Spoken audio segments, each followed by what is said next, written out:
Hai semua, buat kalian yang udah menonton dan mengaktifkan tombol subscribe, Mimin ucapkan terima kasih ya. Selamat menonton. Di episode sebelumnya, sambil memegang gemerincing itu, JM bersumpah akan membalas perbuatan Kang. Saat Kang akan mengambil gemerincing tersebut, kain pengikatnya pun tergenggam di tangan JM, sehingga membuat Kang pun memotong kain tersebut.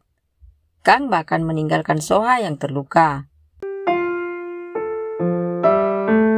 Lalu kain yang di tangan JM pun terbang. JM pun tersadar, lalu menangis, karena merasa bersalah sudah memulai kutukan tersebut. Melihat itu, Soha pun mengelus rambut JM. JM lalu melihat Soha dan menciumnya. JM berterima kasih karena Soha selalu mencemaskannya, lalu mengatakan kalau Soha selalu baik dari kehidupan awal sampai kini. Soha pun bertanya apa yang dilakukannya. Tapi JM hanya memegang dada Soha sambil berkata, pasti sakit sekali.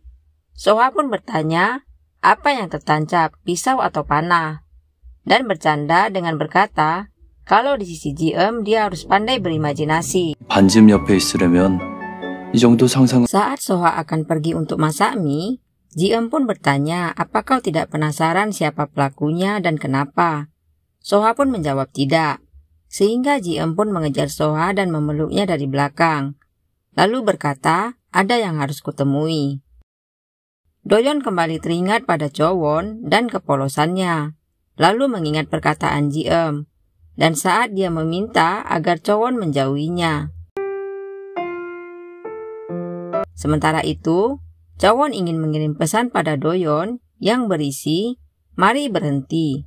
Lalu menghapus dan menggantinya dengan terima kasih untuk selama ini. Tapi Chowon kembali menggantinya dengan aku tidak bisa berhenti menyukaimu. Dan lagi-lagi Chowon menghapusnya. Saat mengetik kembali, tiba-tiba Doyon datang memberinya payung. Tapi ternyata Chowon sudah terlanjur mengirim pesannya. Chowon pun berkata kalau dia salah kirim dan minta agar Doyon tidak membacanya. 보지 마세요. 제가 잘못 보냈어요. 보지 마세요. Doyon pun memberi HP-nya agar Chowon yang menghapusnya. Ternyata berisi aku sangat menyukaimu. Doyon pun memberikan payung itu membuat Chowon teringat saat pertama kali dia bertemu Doyon. 이러니까 꼭 처음 만났을 때 같네. Chowon lalu memberi bunga dan berkata, ini hadiah terakhirku. Terima kasih sudah menyukaiku. Dan sekarang aku tidak akan memaksa lagi. Cukup sampai di sini. Kuharap kau lebih sering tertawa dan mari mengobrol sambil tertawa. Doyon pun menerima bunganya. Tapi saat Chowon akan pergi, Doyon pun memegang tangan Chowon. Lalu berkata, aku datang untuk menemui dan menunggumu. Doyon lalu bertanya apa Chowon sudah siap jika mendengar kalau dia direndahkan. Chowon pun berkata, suruh saja mereka mengejek kita, akan kumaki lebih parah. Doyon pun memeluk Chowon. Lalu Chowon meminta agar Doyon tidak berubah pikiran. Doyon kembali berkata kalau dia menyukainya. 많이 좋아합니다. JM lalu mendatangi Kang dan memberitahu kalau dialah yang membunuh kakaknya. Kang mengatakan kalau dia sudah tahu pasti JM akan datang dan balas dendam. JM mengatakan kalau dia memang tersiksa, tapi sekarang baginya itu tidak penting sekalipun pelakunya Soha. Sementara itu, Kang juga menyesal karena sudah menyakiti banyak orang. Dan kutukan JM selalu menghantui di setiap kehidupannya. Kang pun meminta maaf pada JM dan ingin menebus kesalahannya. JM berkata dia tidak akan pernah memaafkannya, sehingga membuat Kang tertunduk. Lalu JM kembali berkata, tapi itu jika 1000 tahun yang lalu. Kang pun bertanya apa JM masih ingat perkataannya yang bisa membuat dia melupakan kehidupan lampaunya. Tapi JM berkata kalau dia akan berbahagia dengan orang yang dicintainya saat ini. Lalu mengembalikan gemerincing itu sambil berkata, kau menyuruhku mencari orang yang membuatku begini. Jadi akulah orangnya. Dan bertanya apa yang harus dilakukannya untuk mencabut kutukan itu. 이제 내가 풀면 되는 건가요? Kang lalu mengambil gemerincing itu dan memberitahu kalau JM harus tahu sesuatu sebelum mengetahui cara melupakan kehidupan lampaunya. Ternyata Melupakan kehidupan lampau juga akan menghapus ingatannya pada orang-orang yang dikenalnya, termasuk Agyeong, Chowon, dan juga Soha. Saat keluar, Ji-eum melihat Hana dan mengingat perkataan Kang kalau Hana sudah melupakan kehidupan lampaunya. Hana pun berhenti dan bertanya pada Ji-eum apa dia mengenalnya. Ji-eum pun menjawab tidak. Hana kembali bertanya, kenapa kau melihatku? Ji-eum berkata, karena kau cantik. Hana pun bersikap biasa dan mengucapkan terima kasih. Melihat itu, Ji-eum pun merasa lemas. Soha pun akhirnya mengunjungi pamannya. Pamannya pun berkata kalau dia baik-baik saja dan bertanya apa hotel bermasalah karena kasusnya. Soha mengatakan untuk tidak mencemaskannya. Pamannya pun meminta maaf. 미안하다. Soha memberitahu kalau dia datang bersama Doyon. Saat Doyon keluar, dia mengatakan kalau pamannya terus menangis.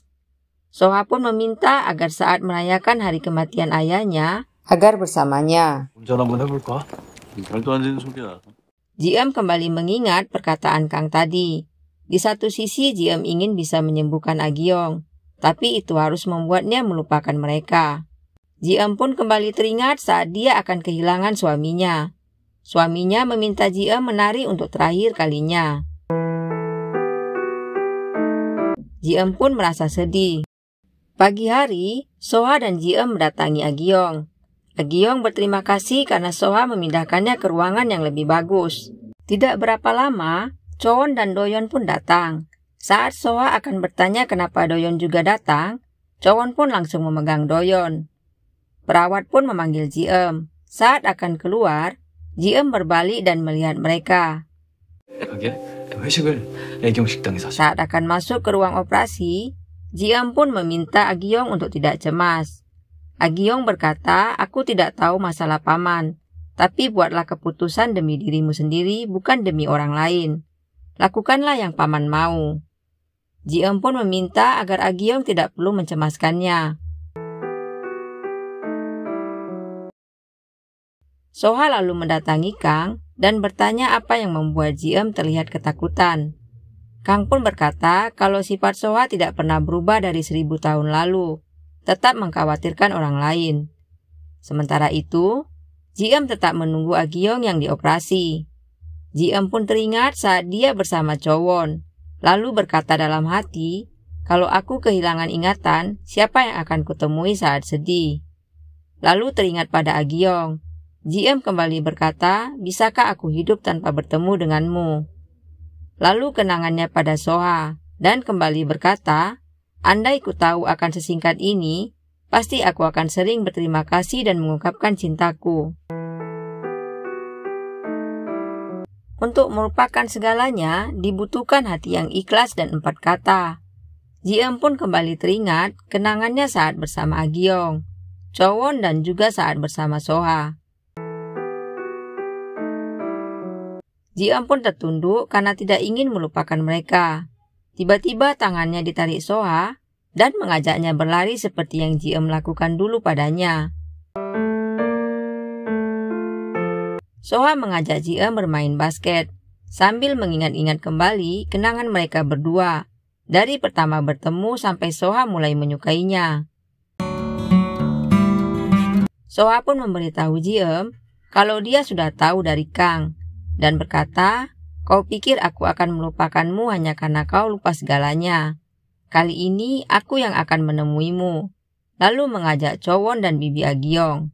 Ji-eum berkata, bagaimana kalau gagal bertemu atau aku melewatimu? Soha pun berkata, mana mungkin kau melewati pria sepertiku. Dan seleramu juga tidak rendahan. 나 같은 남자를 어떻게 놓쳐? 내가 하는 반지. Aku yakin kita hanya butuh sehari. Soha lalu mencium dan menghapus air mata Ji-eum. Soha lalu memakaikan cincin pada Ji-eum dan meminta Ji-eum untuk memasangkan cincinnya juga. Ji-eum pun lalu memeluk Soha.